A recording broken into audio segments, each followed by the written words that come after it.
On September 11th, 2006, thousands from all over the world gathered in New York City, New York. They wore black shirts, reading Investigate 9/11, and held banners that read, "Ask questions, demand answers." This day marked the 5th anniversary of the terrorist attacks of September 11th, 2001. Although the 9/11 Commission report had been published over 2 years prior, many Americans and citizens worldwide remained convinced that the truth was being withheld from the public.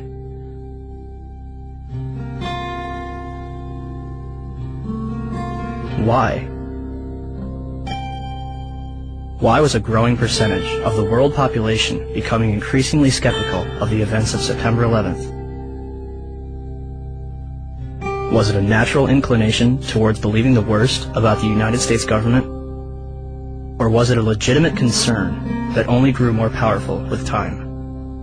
The 9/11 Truth Movement includes academics, engineers, physicists, firefighters, intelligence officials, and some of the very people whose lives have been shattered since September 11th. Were they all delirious? You should not be here. No, you've got it all wrong. We're honoring the fallen heroes from 9/11. That's all right. No, you're not. No, you are not. I feel so uncomfortable. I'm sorry. That next year, I'm not coming here. Or were they a concerned group of individuals taking the necessary steps to prevent the United States from slipping into its darkest era yet? Was September 11th a surprise attack on America by 19 Islamic terrorists? Or something else entirely?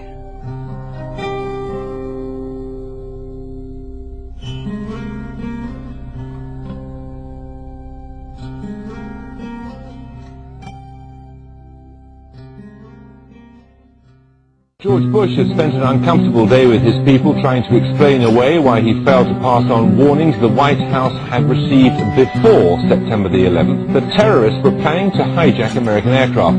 What happened that day has cast a shadow over just about every area of American life. Now one of the country's best-known journalists has said that the American response to the so-called war on terrorism has created a climate of effective censorship in a land claiming to be the home of free speech. There's never been an American war, small or large, in which access has been so limited as this one. The belief runs so strong in both the political and military leadership that those who control the images will control public opinion. Does it suggest that there was somebody on the inside? He kind of compared it to the Godfather story, you know, where the gun was placed in the men's room. There is also a possibility this could be some kind of inside job. May it have been an inside job? Might these people have gotten help from the inside? I was speculating about that along with others early this morning, but now there's a lot more evidence that suggests it's almost certainly the case. I've seen the comparison, I'm not sure like it. There was a time in South Africa where people would put flaming tires around people's necks if they dissented. The fear is that you'll be necklaced here. You have a flaming tire of lack of patriotism put around your neck. Now, it's that fear that keeps journalists from asking the toughest of the tough questions and to continue to bore in on the tough questions so often. People let us stay out of our business. A country that hides something is a country that is afraid of getting caught. And in particular, this Bush administration, who is as tight with Saudi Arabia as you can get.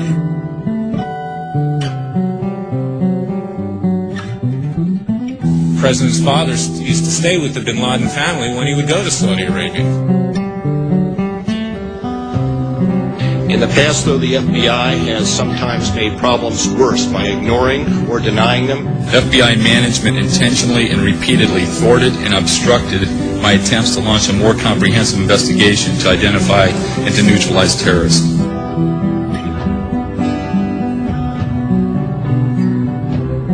To the families and victims, of September 11th. On behalf of John Benson, Barry Carmody, and myself, sorry.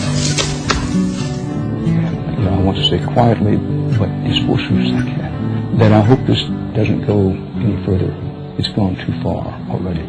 I am appalled by it.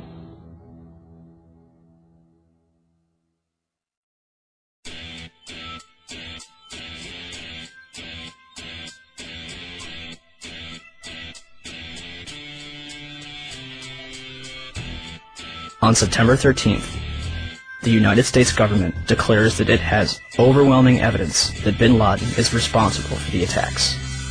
The Taliban offers to hand over Osama bin Laden if the United States can provide evidence. Our position in this regard is that if America have evidence and proofs, they should produce it, and we are ready for the trial of Osama bin Laden in the light of evidence. Are you willing to hand Osama bin Laden to the United States or not? No. Without evidence, no. September 23rd, 2001. The Secretary of State said the administration would soon be able to document its case in public against the Al-Qaeda network and Osama bin Laden. And I think it'll be persuasive. By the next day, the White House was already backpedaling. But is there any plan to present public evidence so that, the average citizen, not just Americans, but people all over the world, can understand the case against Well, I think as Secretary Powell said, there's hope to do that and to do so in a timely fashion over some course of time. But I think the American people also understand that there are going to be times when that information cannot immediately be forthcoming, and the American people seem to be accepting of that. It seems as though you're asking everyone to trust you. This information has yet to be provided to the public. Instead of taking credit, bin Laden denies involvement in the attacks 3 times. December 13th, the Department of Defense releases a videotape allegedly discovered in a house in Jalalabad, Afghanistan. Osama bin Laden describes the attacks along with Khaled al-Harbi.